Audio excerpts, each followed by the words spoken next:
ચાણક્ય હોત તો ચાણક્યની વિદેશી નીતિ શું કહે છે સોનિયા રાહુલ પ્રિયંકા વિશે?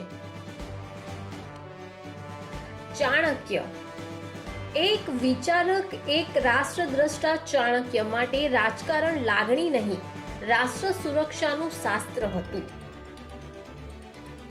ચાણક્યએ પહેલા જ નિયમાવલી ઘડી.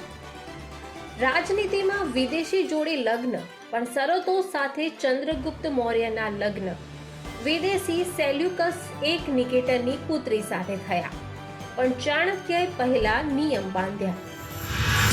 ચાણક્યનો પ્રથમ સિદ્ધાંત: વારસો જન્મથી નહીં, વિદેશથી સ્ત્રીથી જન્મેલ સંતાન સિંહાસનનો વારસો નહીં બને, કારણ કે રાજ્ય લોહીથી નહીં, નિષ્ઠાથી ચાલે છે. ચાણક્યનો બીજો સિદ્ધાંત: વફાદારી અવિભાજ્ય હોવી જોઈએ.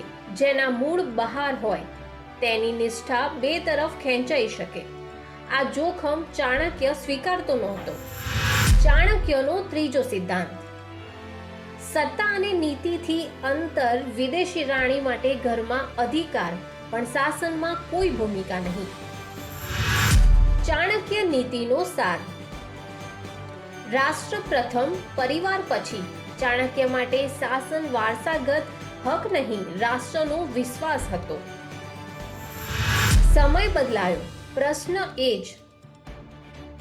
સિદ્ધાંતો ક્યારેય જૂના નથી થતા. યુગ બદલાય, પરંતુ રાષ્ટ્રનિષ્ઠાની કસોટી એ જ રહે છે. આજનો સંદર્ભ: સોનિયા રાહુલ પ્રિયંકાનો મુદ્દો. ચાણક્યની નીતિ સામે આજનું નેતૃત્વ: સોનિયા રાહુલ અને પ્રિયંકા ગાંધી. વિદેશી મૂળના અને ભારતીય લોહી અને વારસાગત દાવો ચાણક્યની કસોટી પર ક્યાં ઊભા રહે? તાર્કિક નિષ્કર્ષ: આ વ્યક્તિનો નહીં, સિદ્ધાંતનો પ્રશ્ન છે. ચાણક્ય માટે કોઈ નામ મહત્વનું નહોતું, ભારત મહત્વનું હતું.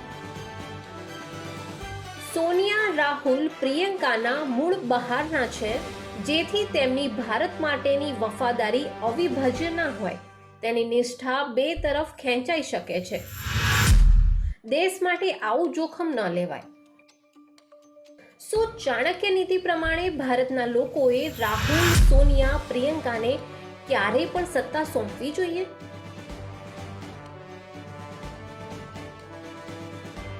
શું તમે માનો છો કે રાહુલ, પ્રિયંકા, સોનિયામાં વિદેશી મૂળ છે, માટે ભારત માટે વિભાજિત નિષ્ઠા છે?